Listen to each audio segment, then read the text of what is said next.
This is my overview slide. You do not have this in the notes. It's in the skeletal muscle lecture, which is coming up. So skeletal muscle lesson, which is coming up.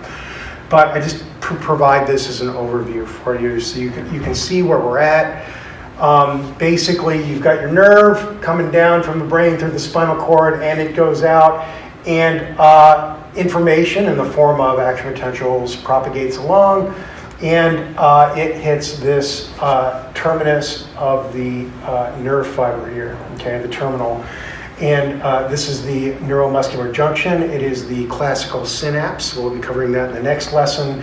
So the signal, the action potential comes through, it fires, there's a neurotransmitter released here. That neurotransmitter binds to the cell membrane of the skeletal muscle, otherwise known as sarcolemma, just like it was in cardiac. That will generate an action potential which will propagate through the sarcolemma down into the T-tubules. You will get calcium release in response to that action potential. That calcium causes contraction. So I am taking you through that process. We started with the resting potential, the most basic thing that you need to know about the nerve membrane and the sarcolemma. And now we're going to talk about action potential generation. And from there, we're going to talk about what happens in this synapse and in nerve-to-nerve synapses as well. And then from there, we will talk about skeletal muscle in association with your next case. All right, so that's where we're headed. That's the overall plan. Okay, and this, again, this video is review for you guys. So let's talk a little bit about action potentials. These are initiated by a membrane depolarization. So our membrane is sitting at rest in a nerve or in a skeletal muscle, and something, which we will talk about, causes that membrane to depolarize, and you fire an action potential, which is a transient change in the membrane voltage that is generated by the opening of voltage-gated ion channels and the change in permeability to those ions that takes place. We'll talk about that. You will note that all of these action potentials are different shapes. We talked about the cardiac ones and VFG. We are concentrating on the neuronal and the skeletal muscle here. They're fortunately very similar, so not hard to talk about both. They are different shapes because we have different ionic channels.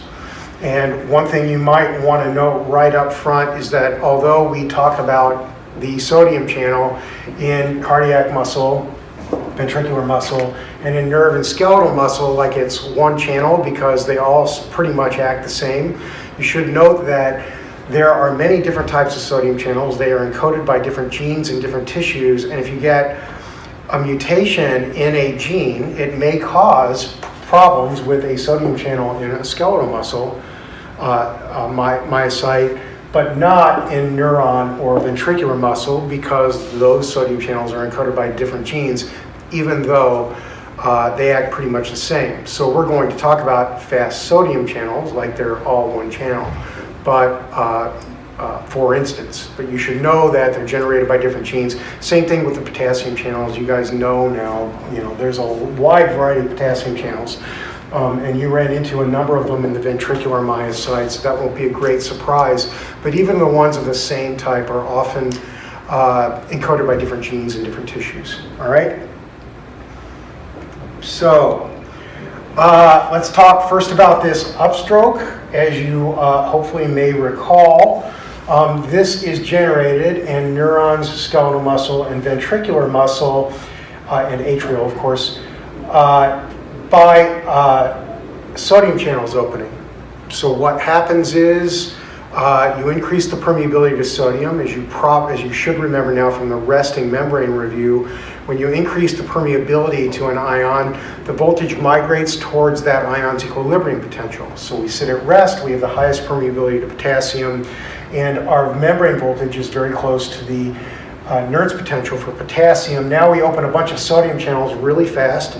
Sodium rushes in, positive charge accumulates inside the cell, the membrane voltage rises inside relative to outside, and it rises toward the Nernst potential for sodium because we've increased the permeability for sodium.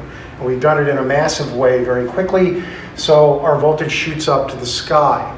So this upstroke generated by sodium channels in these tissues and by calcium channels in the SA node and the AV node, okay? And of course, that's most relevant when you're treating a cardiac patient or somebody's, any patient with calcium channel blockers.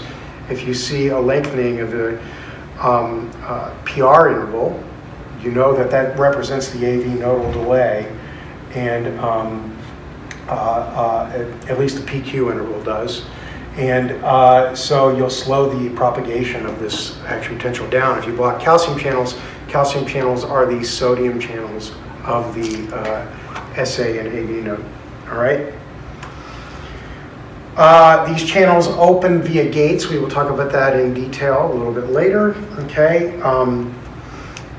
There are activation gates which open, which cause this increase in permeability. The voltage shoots to the sky. There are inactivation gates which close, in the case of sodium channels, at high voltage.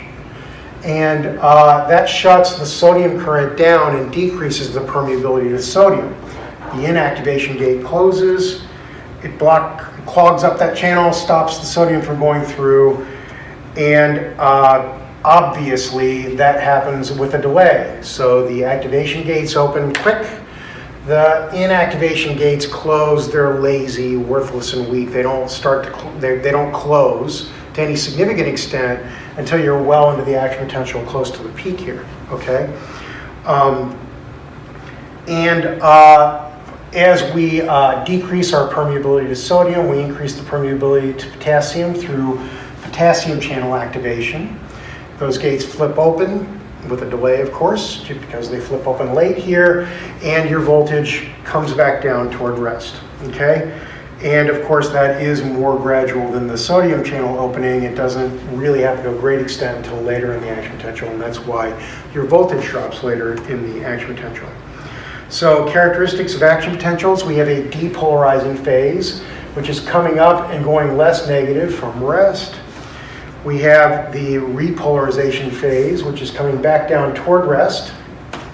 And we have the overshoot, which is sometimes the name of this portion that goes past zero and into the positive range. Some people call that the overshoot, okay? We have our after potential, which we'll talk about in a minute, okay? And this is a hyperpolarizing after potential, because the voltage actually sinks down below rest and then comes back up. We'll talk about that in a minute. Action potentials are all or none. They either fire or they don't, okay? They're non-decremental, which means that as they propagate, they are the same height and length throughout the cell, okay? So if this action potential is propagating through this cardiac myocyte from here to here, the same action potential shape will be generated here as is generated here as is generated here, okay? And that holds generally throughout the same tissue, certainly throughout the same cell, okay? They have refractory periods when this action potential is generated, your membrane voltage is high, and your sodium channel inactivation gates begin to close. And so during this action potential and immediately afterwards, it's difficult, or in the case of during the action potential, impossible to generate another action potential. We call that the refractory period, okay? And it is unidirectional, which means that it propagates in one direction, all right? So my action potential is propagating down this myocyte from left to right. And the reason it's unidirectional is because when you depolarize the membrane right here, right where my finger is, okay,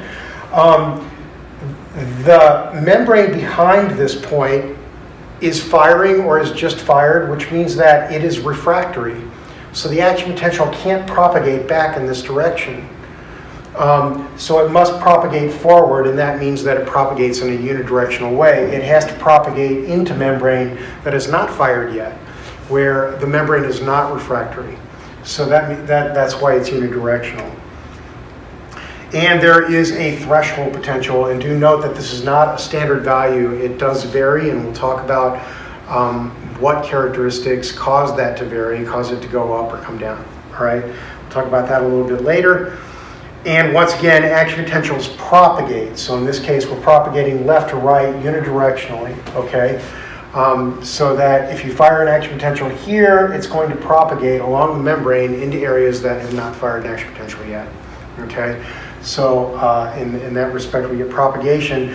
What happens is you get positive charge in the form of sodium for nerve and skeletal muscle. It comes in, and what it does is it depolarizes. Of course, it brings the voltage up in the membrane right underneath the channels that you just opened, but it also brings it up a little bit in the adjacent membrane. And that causes the channels in this part of the membrane to open and fire. So this part of the membrane will hit threshold. You'll fire an action potential here. The next part of the membrane will be a little bit depolarized because you'll have brought more sodium in here. And so that'll cause this portion of the membrane to fire and so on, and you'll propagate across the cell. So that's the way it works. All right, let's start with describing the sodium and potassium channels in the next video and go from there. Thanks.